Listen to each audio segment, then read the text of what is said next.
As a Marine, James Mattis was always combat ready.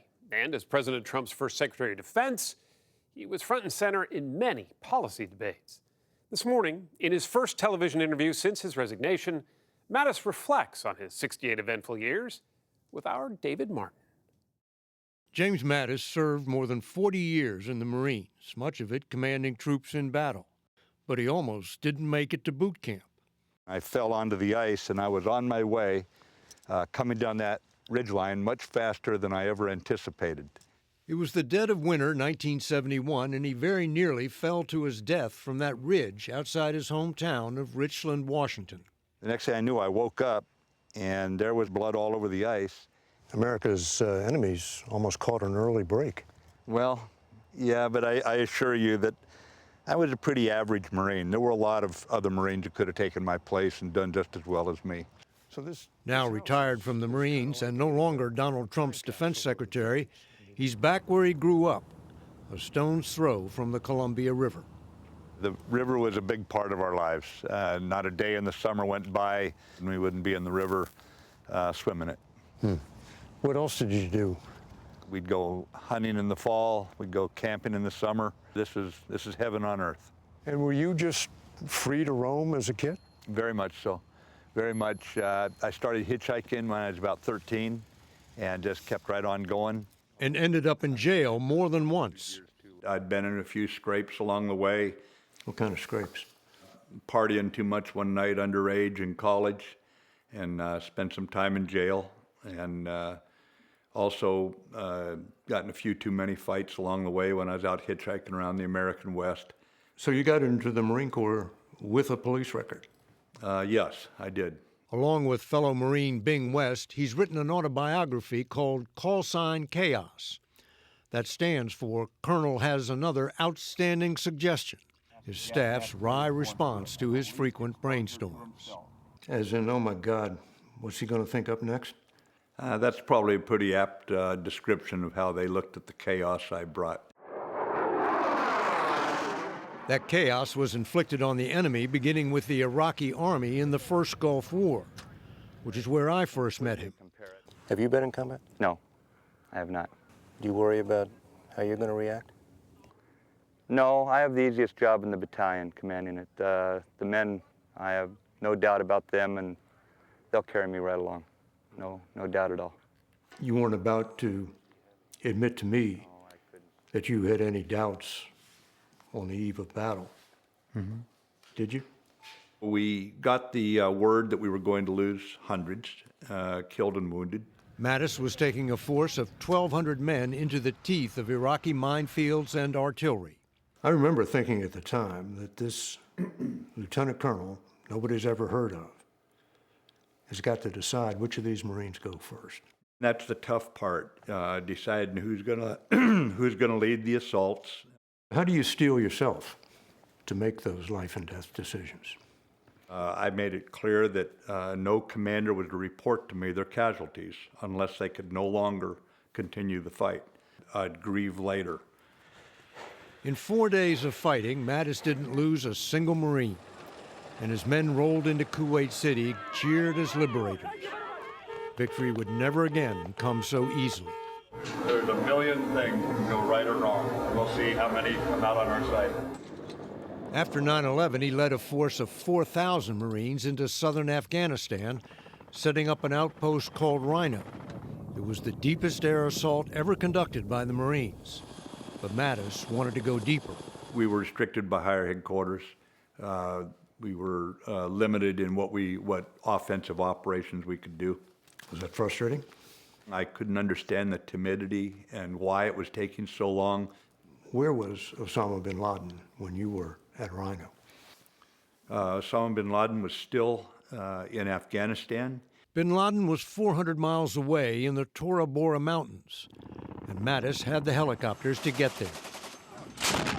We would basically block the escape routes, and then we would move up the two valleys. We were very confident that we had a good fix on him. And as we pushed up those valleys, he would have to move, and at that point, we'd kill him. It was the Bush administration's best chance to get America's worst enemy. But the order never came. We in the military missed the opportunity, Mattis writes. You willing to say now that you could have gotten them? You can never give that kind of certainty, but he'd have had a hell of a time getting out if we'd gotten those troops in. Mattis left Afghanistan to take command of a Marine division and a mission he never saw coming, the invasion of Iraq. I was somewhat flabbergasted. I didn't think Saddam could do much in terms of threatening us. There was a problem there, but I thought it could be solved other than us invading them. Mattis's co-author, Bing West, shot this video as the Marines rumbled toward Baghdad. Speed. We had to move quickly. Any enemy, given enough time, can adapt to a circumstance. If you don't keep the tempo up, then they can dig in their heels, and then you start paying more of the price.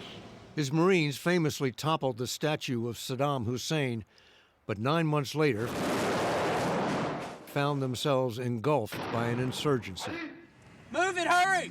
The enemy was rising everywhere. The tribes had gotten furious. Anyone reading a history book knows what's going to happen at this point. There's going to be violence, and we didn't have enough troops to contain it. Mattis was in the thick of it, with 29 gunners, drivers, radio operators, and aides who moved with him around the battlefield. And 17 of those 29 lads would be killed or wounded over the next 4 months, to give you an idea of just how bad it was. And I'm a general. I'm not in the toughest fighting. The toughest fighting was in the terrorist stronghold of Fallujah, which Mattis was ordered to liberate. He thought it was a mistake to use so much firepower in a city of 300,000. So you went in to Fallujah, what, against your better judgment? You've got to do it. I mean, that's why they're called orders. They're not called likes. You don't have to like it. You were ordered to do it. In the midst of the battle, the images of urban combat became too much for the Bush administration, and Mattis was ordered to call it off. I could not fathom why we'd been ordered to attack in the way we were in the first place, or why we would stop deep inside the city and then pull back. The impact of such incoherence, Mattis writes, cannot be overstated. Dizzying is the appropriate word. How does it feel to be told, uh-oh, never mind? You've got to have confidence that what you're doing is right. And if it's right to break the back of the terrorists, then do it. Just do it. Do it as well as you can. Protect the innocent to the degree you can.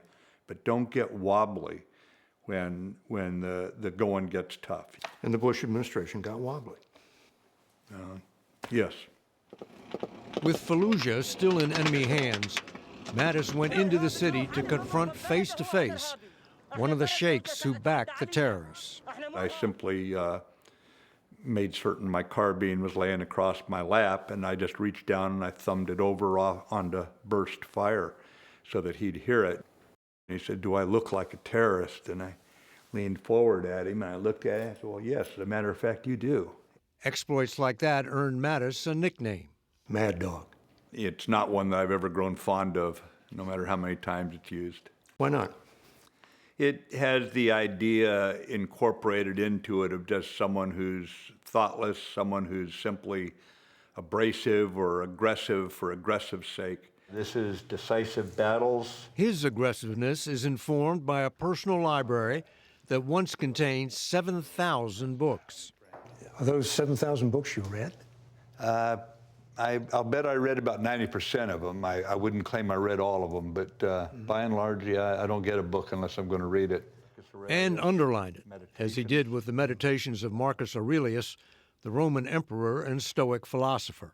I would carry copies of this in my rucksack when I was overseas, because if something wasn't going well, you pull that out and you say, don't feel sorry for yourself. You're not a victim. You choose the kind of way you're going to react to this.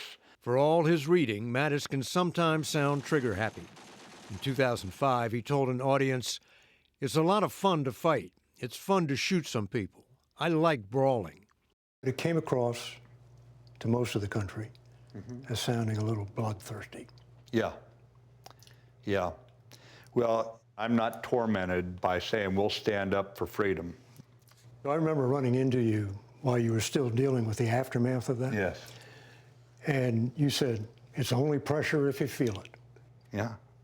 Marcus Aurelius. When have you felt pressure? I put pressure on myself, but I don't feel pressure from others. When we come back, how the man called chaos handled pressure from two very different presidents and was fired by both of them. You were born in what, 50?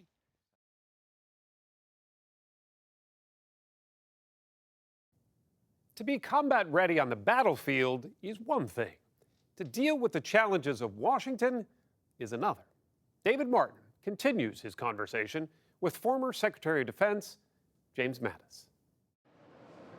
Before James Mattis parted ways with President Trump, he was ousted by President Obama. How did it end with you and the Obama administration? Well, it ended with me leaving office early. Mattis was a four-star general in command of all U.S. forces in the Middle East. You were relieved of command. I was detached early and replaced early. So the president essentially had lost confidence in you. I believe so. I won't speak for the president. According to Leon Panetta, who was Secretary of Defense at the time, the Obama White House regarded Mattis as too eager for a military confrontation with Iran. Iran had been caught plotting to assassinate Saudi Arabia's ambassador to the U.S. by blowing up this popular Georgetown restaurant.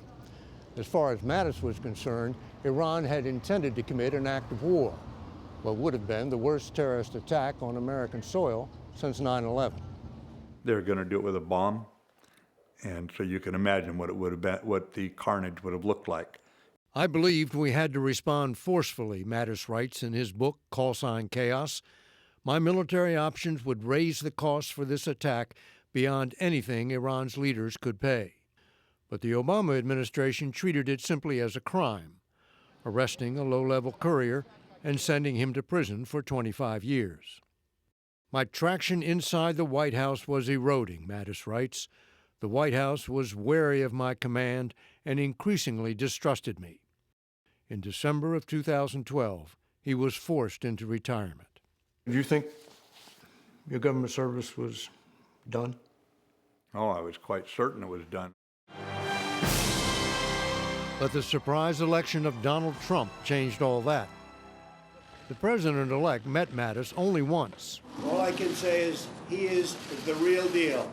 But that was enough. I'm proud to formally announce today my intention to nominate General James Mad Dog Mattis as the next Secretary of Defense. Did you intend to serve a full 4 years? Of course. You only made it halfway. Well, that's fair, but there comes a time when you have to look at it and say, are you aligned with the person you're working with? This is his first television interview about his resignation. You resigned the day after the president announced that the U.S. was pulling all its troops out of Syria. Mm-hmm. Yes. Did that decision have anything to do with your... Absolutely it did. But what about the decision to withdraw from Syria? I disagree with it. Because? Because we need to maintain enough influence there that we don't see the same thing that happened when we withdrew from Iraq. Mattis believed a sudden pullout would undermine the campaign against ISIS and betray allies who were fighting alongside the Americans. In his resignation letter, he wrote, "My views on treating allies with respect are strongly held."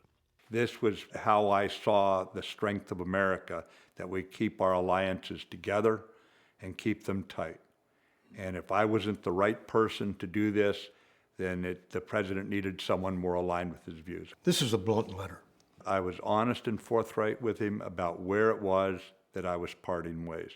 Mattis had planned to stay on for 2 months, but the president decided to replace him immediately and twisted the knife by tweeting, "When President Obama ingloriously fired Jim Mattis, I gave him a second chance." Have you ever talked to the president since? No, That was your last conversation with him. it was. As for other differences Mattis had with the president, I will not speak ill of a sitting president. I'm not going to do it. but he will say this. He's an unusual president, our president is, and I think that especially with just the rabid nature of politics today. We got to be careful. We could tear this country apart. For about $20, you can buy a Mattis for President t-shirt, or Mad Dog if you prefer.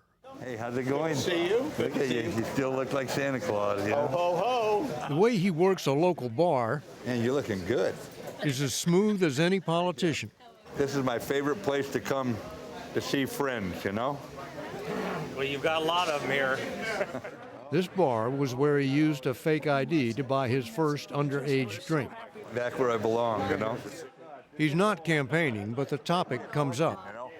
When you get ready to run, I'll help you. Oh, Jesus, Terry. I got more people asking me to do it. No, I don't. You don't want to? Terry, it'd be like 5-year jail sentence.